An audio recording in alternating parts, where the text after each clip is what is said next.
சரி, இப்ப சமீபத்தில ஒரு ஒரு விஷயம் ஒண்ணு வருது. என்னன்னா வந்து ரவிமோகன் அவர்கள் வந்து வீட்ல வந்து 2 அவங்க வேலை பார்க்குற பெண்களையும், ஒரு சிறுவனையும் வந்து "இன்னும் அவங்க வீட்டுக்கே போல" அப்படின்னு ஒரு பெரிய அலிகேஷன் ஒண்ணு வைக்கிறாங்களே சார். இது உண்மையா?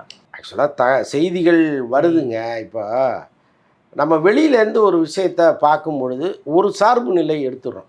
இப்ப ரவிமோகன் கெட்டவரு அப்படின்னு நினைக்கிறோம். அந்த பணிப்பெண் வந்து தவறே செஞ்சிருக்க மாட்டாங்க அப்படின்னு நம்ம நினைக்கிறோம். உண்மை என்னன்னு நமக்கு தெரியாது.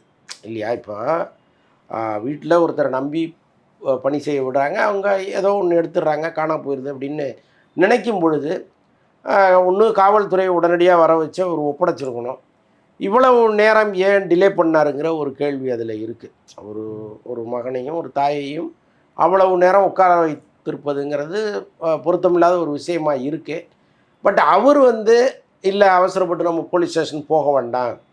ஒருவேளை போனா இந்த பையனும் அங்க போக வேண்டிய சூழ்நிலை வரும். தேவையில்லாத ஒரு கஷ்டத்த நாம எதுக்கு குடுப்போம். ஒருவேளை அவங்க எடுத்திருந்தா உண்மைய ஒத்துக்கிட்டு, குற்றத்தை ஒத்துக்கிட்டு குடுத்துட்டா பிரச்சனை இல்லன்னு கூட டீல் பண்ணியிருக்கலாம். ம். ஏன் வந்து காலையிலேருந்து சாயங்காலம் வரைக்கும் அவர் வச்சிருந்தாருங்கிற ஒரு கேள்வி ஒண்ணு வருது. ம். ஸோ, அதில நான் சொல்றேன். பல வாரம் அவர் முயற்சி பண்ணி ஏன்னா ஏற்கனவே இங்க அவர் பேர் வந்து ரொம்ப நல்ல பேரு அவருக்கு. இந்த லட்சணத்தில இதையும் கொண்டு போய் அவர் அவர் லிஸ்ட்ல இதையும் அவர் வச்சுட்டாங்கன்னு பேர்ல வைங்க. எழுதுங்க. ஆமா. அப்போ வந்து இன்னும் அவர் மீது பழி சுமத்துவதற்கு ரொம்ப வசதியா இருக்குங்கிறது ஒண்ணு இருக்கு இல்லையா? ம்.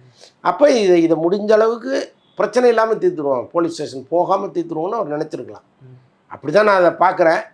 பட் இதில என்ன நடந்தது அப்படிங்கிறதெல்லாம் அவரே வெளியில வந்து சொன்னா தான் தெரியும். இப்போ மேலோட்டமா பார்க்கும்பொழுது, ம். யாரையும் நிரபராதின்னு சொல்ல முடியாது. யாரையும் குற்றவாளின்னு சொல்ல முடியாது. அது வந்து முடிவெடுக்க வேண்டியது காவல்துறை தான். அவரு முயற்சி பண்ணியிருக்காரு.